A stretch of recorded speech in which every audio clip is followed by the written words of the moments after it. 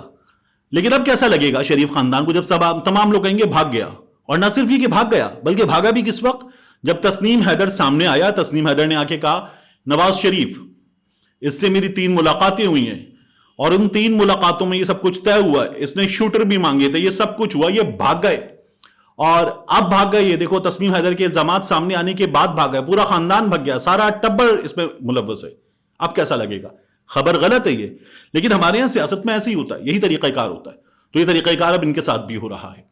گئے کیوں ہیں یہ آپ کو میں بتا دیتا ہوں. میں نے لندن میں 2 3 رپورٹر سے رابطہ کیا، ان سے خبر جانی. انہوں نے یہ کہا کہ میاں نواز شریف صاحب کووڈ کے دنوں میں تھے یو کے میں، ایکسٹینڈ ہو رہا تھا بغیر کسی وجہ کے، پھر ریجیکٹ ہو گیا. ریجیکٹ ہونے کے بعد یہ 6 مہینے کے وزٹ ویزا پر تھے، انہیں ایگزٹ لگانا تھا، یہ باہر نکلے ہیں، ایگزٹ لگے گا، اور اس کے بعد یہ واپس آ جائیں گے 10 سے 12 دنوں میں. امریکہ بھی جا سکتے تو تھوڑا سا ایکسٹینڈ ہو سکتا ہے. امریکہ جانے پر یاد آیا، کچھ دن پہلے یہ ویڈیو میرے پاس اسی وقت آ گئی تھی جب یہ لندن میں بنی تھی، جب مریم نواز شریف اور ان کے بیٹے جنید صفدر مبینہ طور پر لائن میں کھڑے ہوئے تھے ویزا لگوانے کے لیے. میں نے نون لیگ کے کچھ دوست تھے وہاں پر، ان سے پوچھا، انہوں نے کہا ہمیں پتہ نہیں ہے، ہمیں نہیں پتہ کیا ہوا، نہیں معلوم ہی نہیں ہے ہمیں دیکھ لیں گے، پتہ کرتے ہیں، بتا دیں گے آپ کو، آپ بھیجیے ویڈیو. میں نے ویڈیو بھیج دی.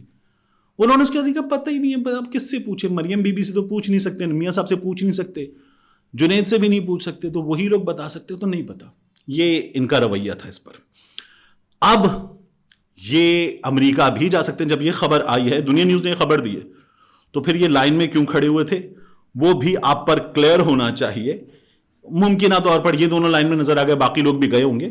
وہ لائن میں لگنا ان لوگوں کا نظر نہیں آیا تھا، اور یہ امریکہ کا ویزا بھی لگوا چکے ہیں. اس کے علاوہ میں اس ویڈیو میں ایک کام اور کروں گا. عمران خان صاحب کی جماعت نے کہا ہے فیض آباد میں دھرنا دینا ہے، 26 کو جب پہنچیں گے دھرنا دیں گے، اور دھرنا دے کر بیٹھیں گے. تو دھرنا دے کر بیٹھ رہے ہیں، اور ان کی جماعت جو ہے وہ اپنی تیاری کر رہی ہے. عمران خان صاحب کہہ رہے ہیں ایک سرپرائز ملے گا. آج اجلاس ہوا ہے، اجلاس میں یہ تمام چیزیں ڈسکس ہوئی ہیں ٹھیک ٹھاک طریقے سے، ڈیٹیل کے ساتھ. تو عمران خان صاحب کی جماعت جو ہے وہ اپنی تیاری کر رہی ہے. ان حالات میں تبدیلی کیا آئی؟ اگر آپ کو یہ دیکھنا ہے کہ گھڑی کا شور مچ گیا، توشہ خانے کا شور مچ گیا، فنڈنگ کا شور مچ گیا، اس تمام شور میں نواز شریف قاتل، جیو نیوز نے خبر دبائی، ایک نیا اینگل نکال کے کہا کہ یہ شخص تو ملوث ہے، یہ پہلے بھی قتل کے ایک مقدمے میں ملوث ہے، یہ بھی چور وہ بھی چور، نواز شریف فرشتہ حاجی ثناء اللہ، تو یہ جیو نیوز کا کام ہوتا ہے، انہوں نے وہی کیا تھا۔ لیکن ان کی تمام تر کوششوں کے باوجود، حکومتی لوگوں کی دن میں 10 پریس کانفرنسز کے باوجود، میڈیا کے پورے پروپیگنڈا کے باوجود ہوا کیا ہے؟ میں ایک ویڈیو ڈسکرپشن میں پوسٹ کروں گا، آپ دیکھیے گا۔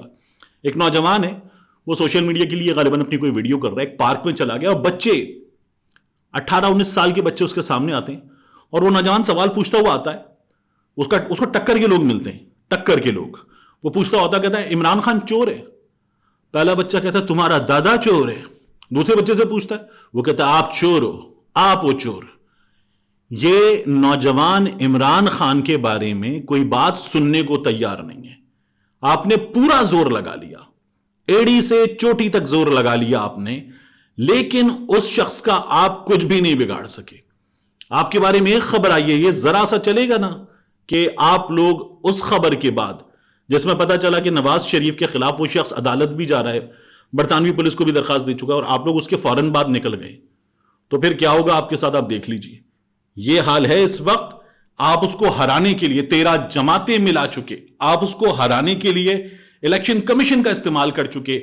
اب الیکشن کمیشن درخواست میں استدعا کر رہا ہے عمران خان کے خلاف کہ اس کو سزا دو 3 سال کی، اس کو نااہل کرنے کے اگلے مرحلے پر آپ جا چکے، لیکن آپ ناکام ہیں، آپ مکمل طور پر ناکام ہیں۔ آپ کو پھر اپنا بندہ بھیج کر اس کے صدر پاکستان تک یہ پیغام دینا پڑا کہ آؤ بیٹھو بات کر لیتے، الیکشن کے لیے آگے بڑھتے ہیں۔ آپ مکمل ناکام ہیں، آپ سب کچھ کر کے بھی ہار رہے ہیں، اور وہ اقتدار کے عوام سے باہر نکل کر بھی جیت رہا ہے۔ ملتے ہیں انشاءاللہ آپ سے اگلی ویڈیو میں۔